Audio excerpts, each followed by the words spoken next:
இப்பொழுது கூட கர்த்தருடைய வார்த்தையை கடந்து செல்வோம். ஐயா அவர் கர்த்தருடைய வார்த்தையை கொண்டு வருவார்கள். கரண்டி வரவேற்போம்.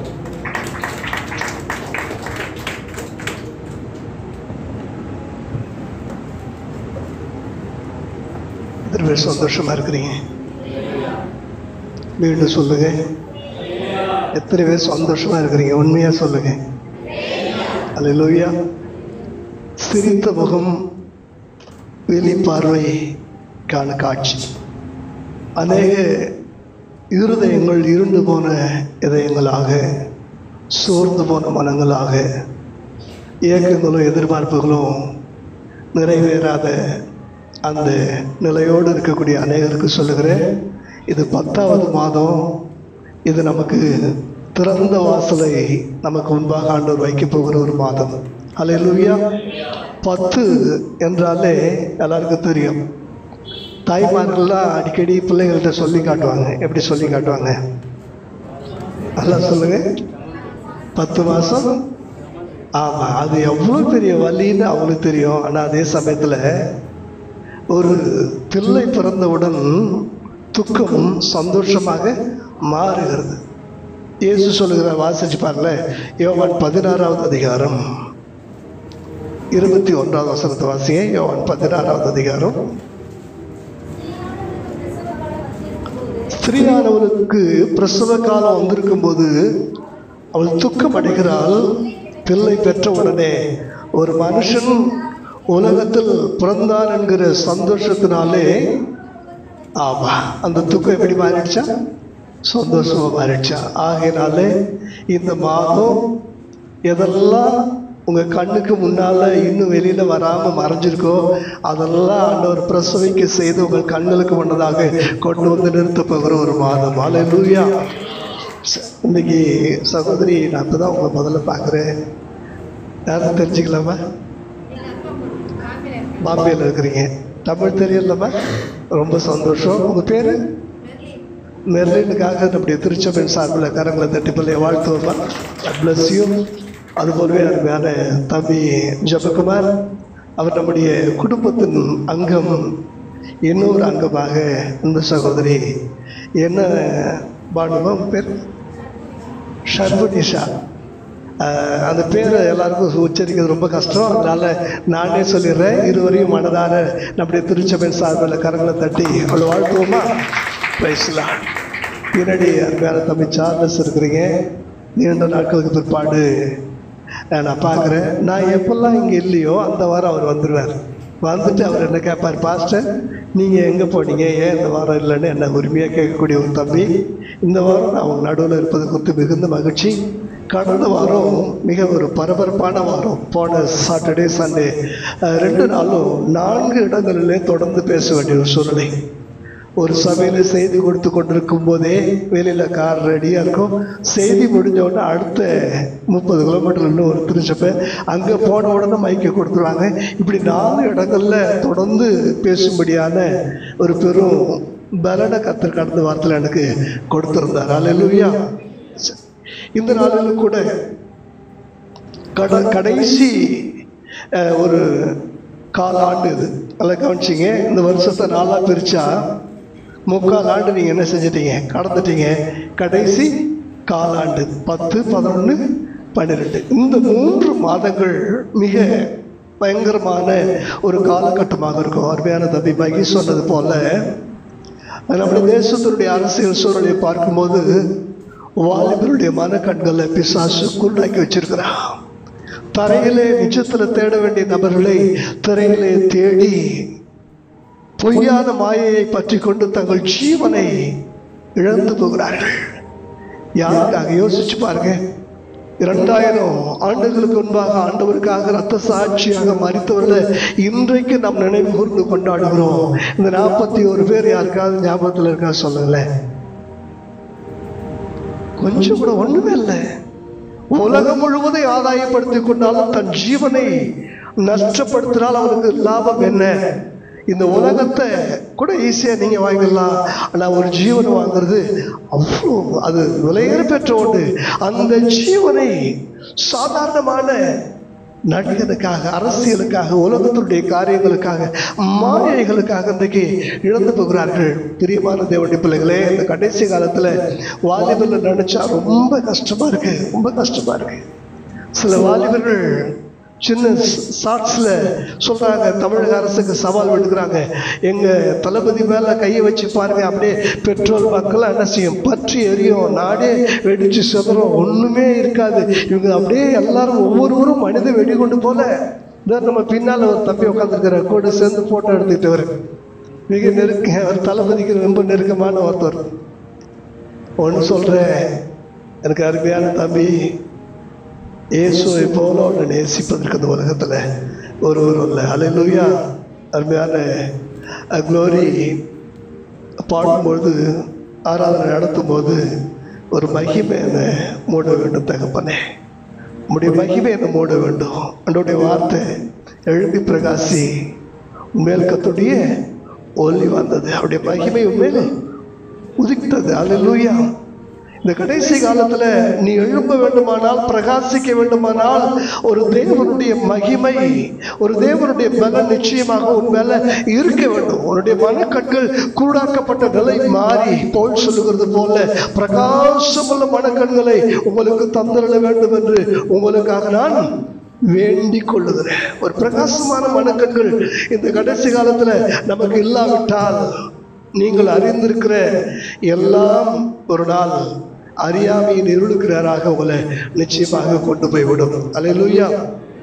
இன்னொரு பாடலை பாடுங்க, எப்பத்தான், அந்த வார்த்தை சில சமயத்தில் யோசிப்பேன், எப்பத்தான் என் பாடுகள் திரும்பும், எப்பத்தான் என் கடன் மாறுமோ, எப்பத்தான் எனக்கு நிம்மதி வருமோ, எப்பத்தான் எனக்கு சுகம் கிடைக்குமோ, எப்பத்தான் நீங்க சொல்றீங்க ஆண்டவர், எப்பத்தான், இப்பதான் அது உனக்காக திறக்கப்படுகிற காலம் என்று சொல்லி ஆண்டவர் சொல்லுகிறார்.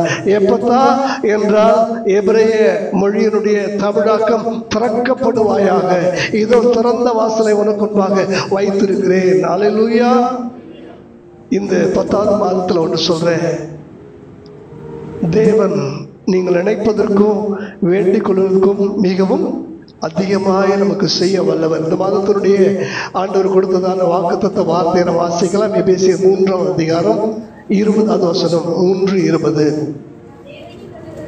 நாம் வேண்டிக் கொள்கிறதற்கும் நினைக்கிறதற்கும் மிகவும் அதிகமாய் நமக்குள்ளே கிரியை செய்கிற வல்லமையின்படியே நமக்கு செய்ய. அல்ல கவனிங்க, இந்த வசனம் மிக கருத்தாழமிக்க ஒரு வசனம், புரிந்து கொள்வதற்கு சற்று கடினமான சூட்சுமம் நிறைந்ததான ஒரு வசனம். நீங்கள் வேண்டிக் கொள்ளுகிற காரியங்கள், நீங்கள் நினைக்கிற காரியங்கள், இவைகள் எல்லாவற்றை பார்க்கலாம் மிகவும் அதிகமாய் நமக்குள்ளே இருக்குதா? யாருக்குள்ள இருக்குதா? நமக்குள்ள வச்சுக்கிட்டு அதுக்காக உள்ள இருக்கிறது தெரியாமலேயே நம்ம வேலையில் என்ன செஞ்சுட்டு இருக்கிறோம்? புரியுதா உங்களுக்கு? நமக்குள்ளே கிரியை செய்கிற, நமக்குள்ளே உற்பத்தி செய்கிற. நீ ஆதியாகமம் 12வது அதிகாரம் 2வது வசனத்தை வாசிக்கலாமா? ஆதியாகமம் 12வது அதிகாரம்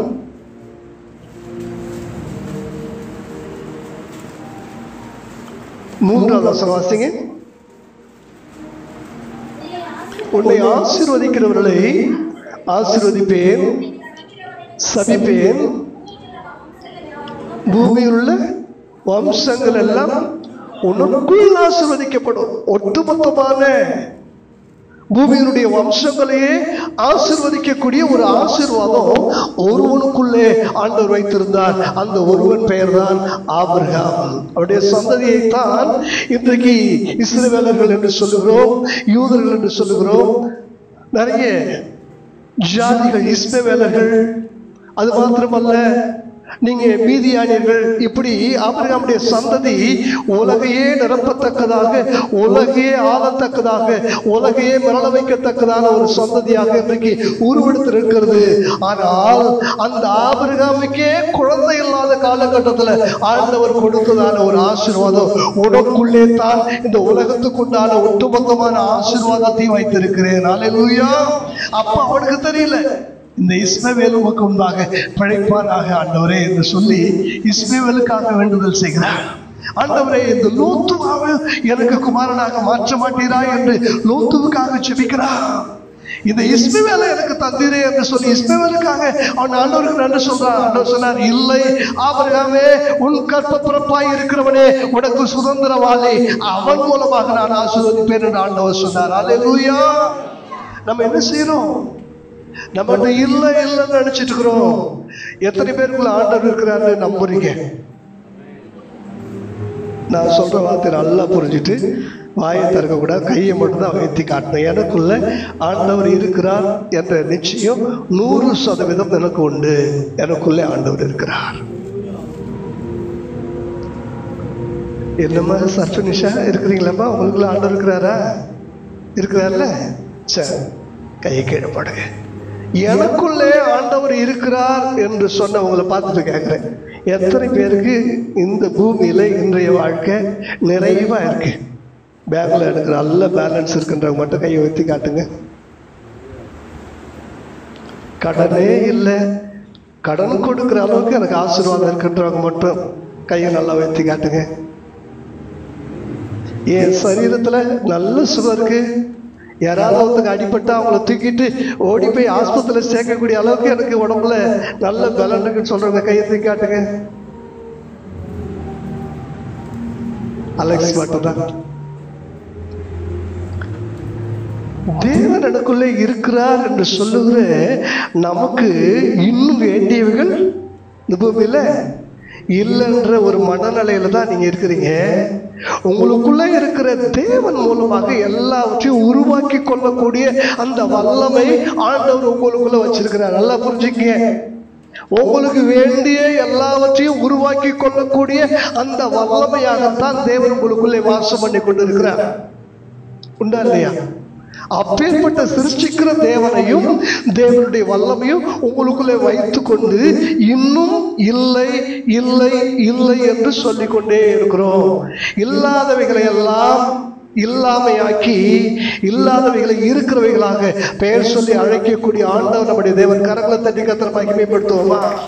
எவைகளெல்லாம் இன்றைக்கு உனக்கு இல்லைன்னு நினைக்கிறியோ அவைகளெல்லாம் உனக்காக உருவாக்கி தரும்படி அவர் உனக்குள்ளே தான் இருக்கிறார். அந்த வல்லமே ஆண்டவர் உனக்குள்ளே வைத்திருக்கிறார். 20வது வசனத்தை மீண்டும் ஒரு வரிசை கூட நம்ம சொந்தமா வாசிக்கலாமா?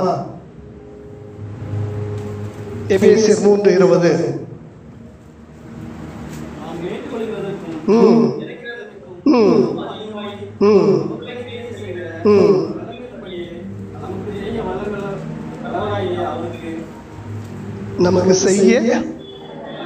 நமக்கு செய்ய வல்லவர் எங்க இருக்கிறாரா?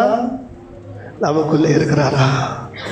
எங்கேயோ இருக்கிறாரு சொல்லி நினைக்கும் போதுதான் பிரச்சனை ஆரம்பமாகுது. அவர் எங்கேயும் இருக்கிற. பாவம் எப்ப ஆரம்பிக்குது? அவருக்கு எனக்கும் தூரத்துல அவர் என்ன பார்க்கலன்னு நினைக்கும் போது பாவம் ஸ்டார்ட் ஆகுது. நான் அவர் பார்வையில இருக்கிறேன் என்று சொல்லும் போது பாவம் என்ன சட்டையை பிடிச்சிருந்தாலும் சட்டையை விட்டுட்டு ஓடக்கூடிய அளவுக்கு அங்கே அவருடைய பார்வை என் மேல் இருக்கிறது. அல்லேலூயா. எனக்கு பிரியமான தேவனுடைய பிள்ளைகளே, தேவன் உங்களுக்கு தூரமானவர் அல்ல. அத்தேனை பட்டணத்து மக்களை பார்த்து பவுல் சொல்கிறார், நீங்கள் தடவியாய்கள் கண்டுபிடிக்கத்தக்கதாக தேவன் உங்கள் பக்கத்தில் இருக்கிறார். அப்படிப்பட்ட தேவனை தேவ பக்தி உடவலாக நீங்கள் அறியாமை இருளிலே அறியாதிருக்கிற தேவர்களுக்கு ஆராதனை செய்கிறீர்களே என்று சொல்லி அந்த பட்டணத்து மக்களை பார்த்து அவர் என்ன செய்கிறார்? கேட்கிறார். அல்லேலூயா. எனக்கு பிரியமான தேவனுடைய பிள்ளைகளே, இன்னும் தெளிவாக உங்களுக்கு விளக்கி காண்பிக்க விரும்புகிறேன். யோவான் 7வது அதிகாரம் 38வது வசனத்தை வாசிப்போமா? 37, 38. யோவான் 7வது அதிகாரம் 37, 38. பண்டிகையின் கடைசி நாளாகிய பிரதான நாளிலே இயேசு நின்று சத்தமிட்டு, ஒருவன் தாகமாய் இருந்தால் என்னிடத்தில் வந்து பானம் பண்ண கடவன், வேத வாக்கியம் சொல்லுகிறபடி என்னிடத்தில் விசுவாசமாய் இருக்கிறவன் எவனோ அவன் உள்ளத்திலிருந்து ஜீவ தண்ணீர் உள்ள நதியில் வேண்டும். சரி, ஆண்டவரத்தில் விசுவாசமா இருக்கிறவங்க மட்டும் கரங்களை ஊத்தி ஆண்டவரை மகிமைப்படுத்துவோமா? எல்லாரும் இல்லையா? எல்லாரும் ஏக மனதோடு ஒரே குரல்ல சொல்லுவோமா?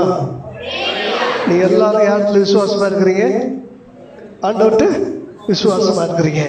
இப்ப 37ஆம் வசனத்துல வாசிச்சோம். ஆண்டவர் சொல்றாரு, தாகமாய் ஒரு தாகமாய் இருந்தா. சார் எதற்கு தாகமா இருக்கிறீங்க? தண்ணி தாகத்தை கேட்கல. ஆண்டவர் சொல்றாரு, தொண்டையில தாகம், உள்ளத்துல ஊற்று. அடுத்த வசனத்துல பாருங்க, அடுத்த வசனத்துல என்ன விசுவாசிக்கிறோம், உள்ளத்திலிருந்து நதியா நதிகளா? நதிகள். எப்படி ஒரு ஆதாமை உருவாக்கி ஏதேன் தோட்டத்துல 4 பெரிய ஆறுகளை ஆண்டவர் பிரிந்து போக சொன்ன. ஒரு மனுஷனுக்கு குடிக்கிறதுக்கு ஒரு கார்பரேஷன் பைப்பு போதாதா? ஆனா ஒரு மனுஷனுக்காக ஒட்டுமொத்தமான உலகை நிரப்ப போகிற சொந்ததிகளுக்கு தேவையானதை அன்றே ஆண்டவர் உற்பத்தி செய்து கொடுத்திருந்தார். அல்லேலூயா. ஒரு பெரிய முரண்பாடு 37ஆவது வசனத்துல சொல்றாரு, நீங்க தாகமா இருக்கிறீங்க, ஆனா என் மேல விசுவாசமா இருந்தீங்கன்னா உங்களுக்குள்ள இருக்கிற நதிகளை நீங்க பார்ப்பீங்க. என் மேல விசுவாசமா இருந்தா உங்களுக்குள்ள இருக்கிற நதிகளை பார்ப்பீங்க. கவனிச்சு பாருல, ஒரு சகோதரி கையில இதே யோவான் புத்தகத்துல ஒரு குடத்தை எடுத்துட்டு தண்ணி பிடிக்க வர. யார் சொல்லுங்க? சமாரிய ஸ்திரீ. கையில் என்ன இருக்கு? குடம் இருக்கு. தொண்டையில் என்ன இருக்கு? தாகம் இருக்கு. உள்ளத்துல என்ன இருக்கு? உள்ளத்துல என்ன இருக்கு? நதிகள் இருக்கு. புரியுற மாதிரி சொல்றேன். கையில நம்ம குடத்தை எடுத்துட்டு திருப்பூர்ல ஞாபகம் கை செய்வது ஒரு 15-20 வருஷத்துக்கு முன்னாடி நைட்டு 4 குடத்தை எடுத்துட்டு பூண்டிக்கு போனால் அந்த 4 குடம் தண்ணி பிடிச்சிட்டு திரும்பறதுக்கு விடியற் காலையில் தான் வர முடியும். அவ்வளோ கூட்டம் இருக்கும். ஒரே பைப்பு தான், ஒரே அதில் தான் பிடிக்கணும். அந்த அளவுக்கு தண்ணி பஞ்சம் இருந்த காலம். எங்கே பார்த்தாலும் சில வீடுகளில் பார்த்தீங்கன்னா 10க்கு 10 ரூமில் 10 குடம் கட்டிலுக்கு அடியில் வச்சுருப்பாங்க. எல்லா வீட்டில் குடம்னா அவ்வளோ ஃபேமஸ்ஸு. கையில் குடம், தொண்டையில் தாகம், உள்ளத்தில் என்னவா சொல்லுவாங்கள்ல, கையில் வெண்ணெயை வச்சுட்டு சொல்லல, நல்லதான் சொல்லல, கையில் வெண்ணெய் வச்சுட்டு நெய்க்கு அலைஞ்சாங்களா? அப்படிப்பட்ட ஆளையே உலகம் முட்டாளா என்ன செய்யுது பார்க்குது. ஆனால் ஆண்டவர் நீ சொல்றாரு, என் பிள்ளைகளே, கையில் குடத்தை வச்சிருக்கிற, தொண்டையில் தாகத்தை வச்சிருக்கிற, ஆனால் மனசில் விசுவாசம்ன்ற பேரில் நீ இருக்கிற வழிய உண்மையான விசுவாசம் உனக்குள்ளே இருந்திருந்தா உனக்குள்ளே வச்சிருக்கிற அவ்வளோ பெரிய நதிகளை நீ என்ன செஞ்சிருப்ப? பார்த்துருப்ப. அந்த நதி உன் தாகத்தை தீர்ப்பதற்காக மாத்திரம் இல்லை, உன்னிலிருந்து வழிந்தோடுகிற அந்த நதியானது பிறர் தாகத்தையும் தீர்க்கத்தக்கதான ஆசீர்வாதத்தை, செழுமையை, அந்த பசுமையை கொடுக்க வல்லமை உடையதாக இருக்கும்போது நீயே வறண்டு போய் காஞ்சி போய் இன்னைக்கு புலம்பிக் கொண்டிருக்கிறாயே என்று ஆண்டவர் பேசிக் கொண்டிருக்கிறார். அல்லேலூயா. எனக்கு பிரியமான கர்த்தருடைய பிள்ளைகளே, உள்ளத்துக்குள்ள விசுவாசம் இருக்கும்போது பாருங்க, ஆண்டவரே நீங்க எனக்குள்ள இருக்கிறீங்கப்பா.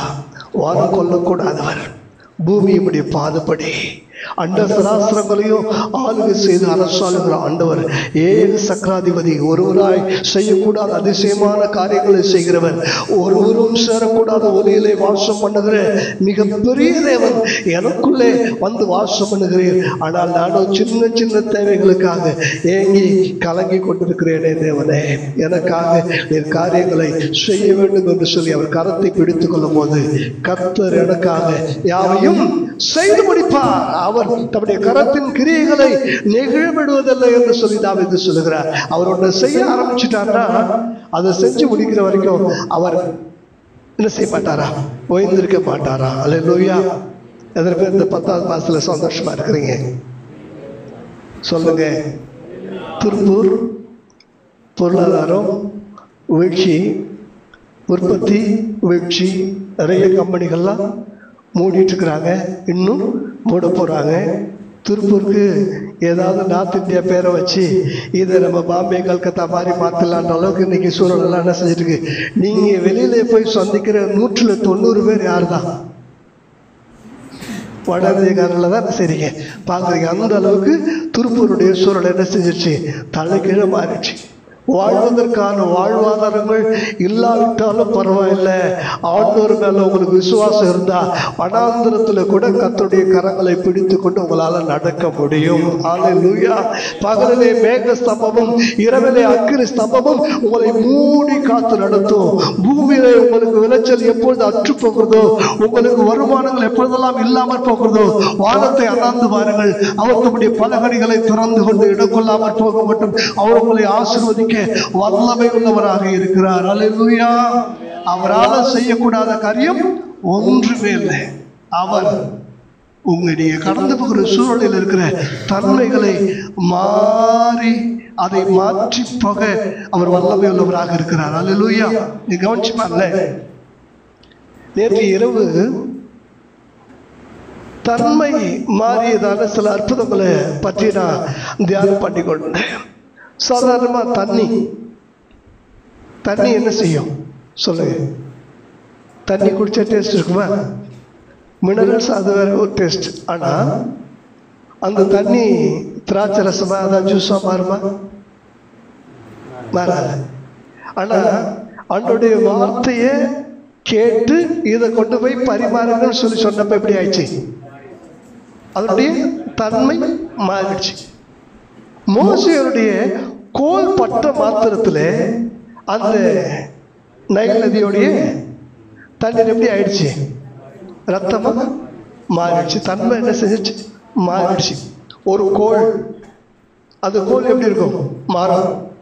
அந்த மரத்தை கீழே போட்ட உடனே எப்படி ஆயிடுது? கோல் எப்படி ஆயிடுச்சு? தன்மை மாறிச்சா? மாறிச்சு. இதே தண்ணியை தொடர்ந்து நான் சொல்றேன். இன்னொரு இடத்துல தண்ணி மணல் போல குவிந்ததா? எந்த இடம்? யோர்தான்ல. தண்ணீர் கண்ணாடி சுவர்களை போல பிளந்து அப்படியே சாலிடா நின்றது. எங்க? செங்கடல். இன்னொரு இடத்துல தண்ணீர் மேல நடந்த போது தண்ணீர் காலடியில கற்பாறையாக மாறியது. தண்ணி மேல காலை வச்சு நடக்க முடியுமா? முடியாது. ஆனா அது மேல மாறிச்சா இல்லையா? அப்ப எந்த சூழலில நீங்க கடந்து போனாலும் நீங்க நினைக்கிறது போல சில பொருட்களுடைய தன்மை இருப்பது இல்லை. சாத்ராக் மேஷாக் ஆபேத்நேகோ கண்களுக்கு முன்பாக 7 மடங்கு சூடாக்கப்பட்ட அக்கினி இருக்கிறது. அவங்களுக்கு நல்லா தெரியும், இந்த அக்கினி நிச்சயமா எங்களை என்ன செஞ்சிடும்? எரிச்சு சாம்பல் ஆகிடும். அவங்க சொல்றாங்க, தப்பு வைக்க அவர் வல்லமை உள்ளவராக இருக்கிறார். தப்பு வைக்காம போனாலும் அவருக்காக இருந்து சாம்பல் ஆவதில் சந்தோஷமாக இருக்கிறோம். அல்லேலூயா. எவ்வளவு பெரிய சந்தோஷம்! இப்ப உள்ள கட்டி கொண்டு போய் உள்ள தூக்கி போட்டாங்க. இந்த 3 பேரையும் கட்டி கொண்டு வந்தவங்க என்ன செஞ்சிட்டாங்க? இறந்து போயிட்டாங்க, சாம்பல் ஆயிட்டாங்க. இப்ப 3 பேர் உள்ள எப்படி இருக்கிறாங்க? அக்கினிக்குள்ள. இப்ப இவங்களுக்கு ஒண்ணு தெரியுது, இது நிஜமான அக்கினி தான். தேவன் அக்கினியின் தன்மையை மாற்றி இருக்கிறார். உள்ள வந்த பிற்பாடு ஏசியில் இருப்பது போல இருக்கு. உள்ளே இருப்பவர்களுக்கு அது வெளிச்சம், வெளியே இருப்பவர்களுக்கு அது வெப்பம். உள்ளே இருப்பவர்களுக்கு வெளிச்சம், வெளியே இருப்பவர்களுக்கு 7 மடங்கு சூடாக்கப்பட்டதான அந்த வெப்பம், அனலை பார்த்து அலறக்கூடிய ஒரு சூழல். ஆனால் ஜுவாலித்து எரிகிற தீக்குள்ளே தேவனோடு உலாவுகிறதான ஒரு அனுபவம். யோசிச்சு பாருங்க. பல நாட்கள் பசியோடு இருக்கிற சிங்கங்களுக்கு நடுவிலே தானியேல் படுத்திருக்கிறான். இந்த தானியேலை கொன்று அது புசிக்க வேண்டும் என்பதற்காகவே அந்த சிங்கங்கள் பட்டினி போடப்பட்டிருக்கிறது.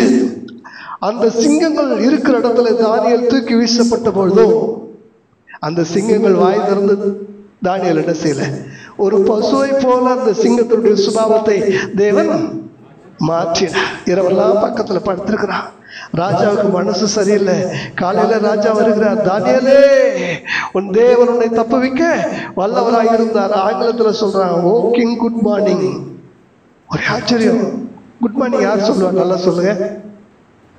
நைட்லாம் நல்லா கொரட்டை விட்டவங்க, நைட்லாம் நல்லா தூங்குனவங்க அப்படித்தானே சொல்ல முடியும். காலையில் நைட்டு சொப்பனத்தில் அலறல், நைட்டெல்லாம் காய்ச்சல்ல, குளிர் காய்ச்சல்ல நடுக்கும், நைட்டெல்லாம் புலம்பல், இப்படி இருக்கிறவங்க காலைல குட் மார்னிங் சொல்ல முடியுமா? சொல்ல முடியாது. அவன் என்ன அழகா தூங்கி இருக்கிறான் பாருங்க.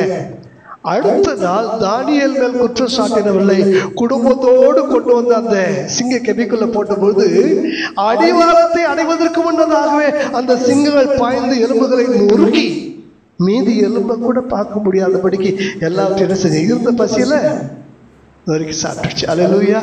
எனக்கு பிரியமான தேவனுடைய பிள்ளைகளே, நம்ம கடந்து போகிற பாதைகள்ல மனிதனுடைய மனங்களை கூட மாற்ற முடியும். 20 வருஷம் பகை, என்றாவது ஒரு நாள் அந்த யாக்கோபை நான் கண்டுபிடிப்பேன், அன்றைக்கு அவனை என்ன செஞ்சிருவேன், வெற்றி போடுவேன், கொன்று போடுவேன் என்று சொல்லி இருதயத்துல உள்ளத்துல ஒரு பொருத்தனை, உள்ளத்துக்குள்ள ஒரு வைராக்கியமான ஒரு தீர்மானம் முடிவெடுத்து கொண்டு பழுவாங்க சுற்றி திரிகிற குட்டியை பறிகொடுத்த கரடியை போல இருந்த மூர்க்கமான ஏசா வருகிறார். ராத்திரி யாக்கோபுக்கு பயம், ஆத்து தாண்டி எங்க போயிட்டான், அந்த பக்கம் போயிட்டான். தேவனோடு போராடுற, ஆண்டவரே நீர் என்னை ஆசீர்வதித்தால் ஒழிய போக விட. பொழுது விடுஞ்சது, ஏசா வரா. ஏசா வந்த உடனே வெட்டுவான்னு பார்த்தா கிட்ட ஓடி வந்து கட்டி பிடிச்சிட்டு, தம்பி நல்லா இருக்கியாப்பான்னு கேட்குறான்.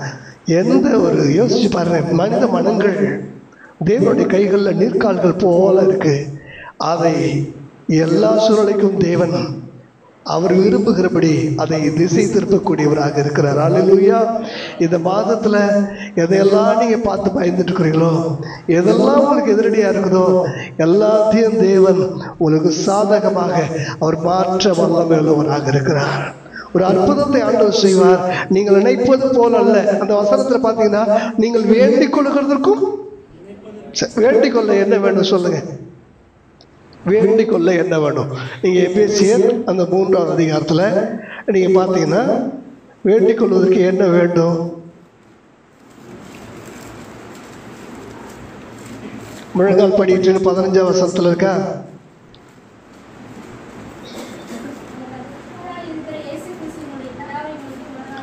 வேண்டிக் கொள்றதுக்கு என்ன செய்யணும்? முழங்கால் படிக்கணும். அடுத்தது நமக்கு என்ன வேணும்? வேண்டிக் கொள்றதுக்கு வார்த்தைகள் வேணும். நினைக்கிறதுக்கு வார்த்தை வேணுமா சொல்லுங்க? நினைக்கிறதுக்கு வார்த்தை வேண்டாம். அன்று சொல்றார், உனக்கு ஜெபம் பண்ண தெரியலனாலும் பரவாயில்ல, வேண்டிக் கொள்வதற்கு உனக்கு வார்த்தை இல்லைனாலும் பரவாயில்ல, நீயும் ஜெபம் பண்ணும்போது அறை வீட்டுக்குள்ளே உன் கதவை பூட்டி அந்தரங்கத்தில் பார்க்குற பிதாவை நோக்கி அப்படியே நீ என்ன செய், நீ நினைச்சிட்டா போதும். நீ நினைக்கிற காரியங்களை ஆண்டவர் முகம் பார்க்கிறவர் அல்ல, அவருடைய அகம் பார்க்கிற தேவனாக இருக்கிறபடினாலே அவர் தூரத்திலிருந்து நம்முடைய நினைவுகளை அறிகிறவராக இருக்கிறார். ஒரு காரியத்தை குறித்து வேண்டிக் கொள்ள வேண்டும் என்று சொல்லி அந்த நினைவுகளோடு நீங்க ஜெபத்துக்குள்ள போயிட்டீங்கனாலே போதும், அந்த நினைவையே தேவன் ஜெபங்களாக மாற்றுகிற, வாக்கு கடங்காத, வார்த்தைகளே இல்லாத பெருமூச்சுகளாக தேவன் உங்களுடைய ஜெபங்களை ஏற்றுக்கொள்ள வல்லமை உள்ளவராக இருக்கிறார். அல்லேலூயா. நீங்க நினைக்கிற மாதிரி இப்ப நீங்க பாருங்க, இங்க யாராவது காற்றை கண்ணால பார்க்க முடியுதா சொல்லுங்க? நல்லா பாருங்க, இங்க காத்து இருக்கா இல்லையா? காத்து எதனால சொல்றீங்க? ஃபேன் ஓடுது, எல்லாம் செய்யுது, அதனாலயா? மூச்சு விட்டுட்டு இருக்கிறீங்க, நல்ல விஷயம். காற்றை நீங்க கண்ணால பார்க்கல.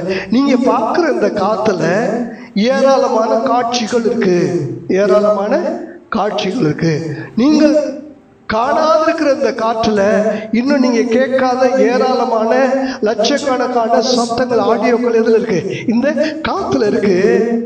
இந்த காத்தை தான் நீங்க என்ன செஞ்சுட்டு இருக்கிறீங்க? நீங்க சுவாசிக்கிற காத்துல காட்சிகள் இருக்கிறது. நீங்கள் சுவாசிக்கிற காத்துல ஏராளமான சத்தங்கள், ஆடியோக்களை நீங்க என்ன செஞ்சுட்டு இருக்கிறீங்க? சுவாசிச்சுட்டு இருக்கிறீங்க. இது உங்களுக்கு தெரியுமா? எப்போ தெரியும்? ஏதாவது ஒரு டிவியை எடுத்து அதில் கேபிள் கனெக்ஷன் கொடுத்து இந்த காற்றில் இருக்கிற காற்றலைகளாக வருகிறத நீங்கள் இங்கே ரிசீவ் பண்ணும்போது தான், ஆஹா, சன் டிவி, கே டிவி எல்லாமே இதுல நீங்க சுவாசிக்கிற இந்த காற்றுல இருந்த காட்சிகளை தான் அந்த டிவைஸ் உங்களுக்கு என்ன செய்யுது? காண்பித்து கொடுக்கிறது. ஒரு எஃப்எம் ரேடியோவில் நீங்க அப்படி இது பண்ணும்போது அந்த காற்றலைகள் இருந்து வரக்கூடியதான அந்த சத்தத்தை அது ஒலிபெருக்கி மூலமாக அது பெருக்கி காண்பிக்கும் போது, நான் சுவாசிக்கிற காற்றில் இருந்த இந்த ஆடியோ நான் சுவாசிக்கிற காற்றிலிருந்து தான் இந்த வீடியோ இது எல்லாத்தையும் சேர்த்து தான் நீங்க என்ன செஞ்சிருக்கீங்க, சுவாசிச்சுட்டு இருக்கிறீங்க. அதைத்தான் ஆண்டவர் சொல்லுகிறார், ஆதியிலே வார்த்தை இருந்தது, அந்த வார்த்தை தேவனிடத்தில் இருந்தது, அந்த வார்த்தை தேவனாய் இருந்தது, அந்த வார்த்தை மாம்சமாகி கிருபையினாலும் சத்தியத்தினாலும் நிறைந்தவராகி நமக்குள்ளே வாசம் பண்ணுகிறார். கிறிஸ்து எனக்கு ஜீவன். அந்த வார்த்தையை நீங்கள் சுவாசிக்கும் போது அந்த வார்த்தை ஆதியிலே வெளிச்சம் உண்டாக கடவுது என்று சொன்னது போல எல்லாவற்றையும் அந்த வார்த்தை உண்டாக்கி சிரிச்சித்து காண்பித்தது போல இன்றைக்கு நீங்கள் பேசுகிற ஒவ்வொரு வார்த்தையிலையும் இல்லாதவைகள் இருக்கிறவைகளாக நிச்சயமாகவே மாறும். எல்லாரும் எழுப்புவோம் தேவ சமூகத்தில். எனக்கு பிரியமான தேவனுடைய பிள்ளைகளே, சில நிமிட நேர செய்திதான், ஆனால் ஒரு வாழ்க்கை மாற்றத்துக்கான ஒரு தேவனுடைய வார்த்தைகளாக உங்களுடைய உள்ளத்தில் நீங்கள் எடுத்துக்கொள்ளுங்கள். எல்லாவற்றுடைய தன்மைகளை கர்த்தர் மாற்ற வல்லமை உள்ளவராக இருக்கிறார். இதெல்லாம் மாறாதுன்னு நீ நினைக்கிறியோ, அது அப்படித்தாங்க. இல்ல, தண்ணீரை திராட்சை ரசமாக மாற்ற முடியும். அது அவ்வளவுதாங்க முடிஞ்சதுன்னு சொல்லி நினைக்கிறீங்களா? இல்ல, தண்ணீர் மேல் நடக்கத்தக்கதான திடமான ஒன்றாக அதை மாற்றாண்டவரால முடியும். காற்றிலே நீ காணாத காட்சிகளை காண ஒரு டிவைஸ் இருப்பது போல பரிசுத்த ஆவியானவர் நீ காணாதவைகளை எல்லாம் அவருடைய இருதயத்தில் வெளிப்படுத்த வல்லமை உள்ளவராக இருக்கிறார். தேவன் தம்மிடத்தில் அன்பு கூறுகிறவர்களுக்கு ஆயத்தப்பட்ட ஆசீர்வாதங்களை கண் காணவில்லை, நம்முடைய காதுகள் கேட்கவில்லை, ஆனாலும் நம்முடைய இருதயத்தில் பரிசுத்த ஆவியானவர் அவைகள் எல்லாம் இருக்கு. என் மகளே, என் மகனே, என்னிடத்துல நீ அன்பு கொடுத்திருக்கிறபடினாலே உனக்காக எல்லாவற்றையும் நான் ஆயத்தமாக்கி வைத்திருக்கிறேன். நீ வேண்டிக் கொள்ளுகிறதுக்கு நினைக்கிறதுக்கு மேலாக மிகவும் அதிகமாக உனக்கு செய்ய உனக்குள்ளே தான் நான் இருக்கிறேன்.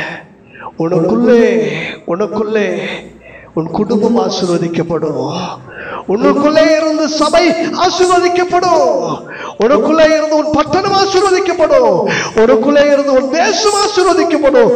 ஒரு மனுஷனுக்கு நான் சொன்ன அந்த ஆசீர்வாதம், உனக்குள்ளே பூமியின் வம்சங்கள் ஆசீர்வதிக்கப்படும் என்று சொன்ன அந்த ஒரு மனுஷனை கொண்டு இன்னைக்கு ஒட்டுமொத்தமான உலகத்துக்கு வேண்டிய ஆசீர்வாதங்களை நான் தந்திருக்கிறேனே. இன்றைக்கு உன்னோடு பேசிக் கொண்டிருக்கிற தேவனாகிய கர்த்தர் நேற்றும் இன்றும் நாளை என்றென்றும் அவர் மாறாதவராயிருக்கிறார். அந்த வார்த்தை மாறாததாயிருக்கிறார். அவர் சொல்லியும் செய்யாதிருப்பாரோ? அவர் சொன்னதை செய்யும்போது உன்னை கைவிடுவதில்லை, உன்னை விட்டு விலகுவதும் இல்லை. அவனுடைய வார்த்தைகளுக்காக எல்லாரும் நன்றி சொல்லி கரங்களை தனி கர்த்தரை மகிமைப்படுத்துவோம். Thank you Jesus, thank you Jesus, thank you Jesus, thank you Lord. கர்த்தருடைய வார்த்தைகளுக்காக நன்றி சொல்லி நம்ம யாராவது ஒரு ஜெபிப்போமா? நன்றி பரிசுத்த ஆவியானவரே, நன்றியோடு துதிக்கிறோம், நன்றியோடு ஸ்தோத்திரிக்கிறோம். Thank you Jesus. நன்றி தகப்பனே, நன்றி அப்பா, நன்றி அப்பா, நன்றி ராஜா. அப்பா உமக்கு ஸ்தோத்திரம், நன்றி அப்பா, அப்பா உமக்கு ஸ்தோத்திரம். Thank you Jesus. துதிக்கிறோம். Thank you Jesus. அப்பா உமக்கு நன்றி தகப்பனே, நன்றி தகப்பனே. உடைய வார்த்தைகள் கிரியை செய்யட்டப்பா. நன்றி அப்பா, நன்றி தகப்பனே, நன்றி அப்பா, நன்றி தகப்பனே. Thank you Jesus.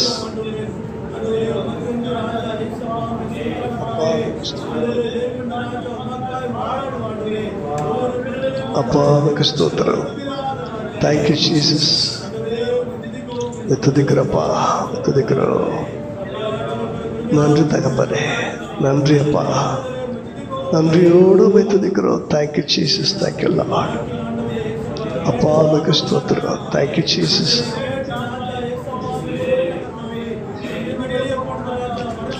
அப்பா உமக்கு நன்றி அப்பா, நன்றி அப்பா, நன்றி தகப்பனே. Thank you Jesus, thank you Jesus.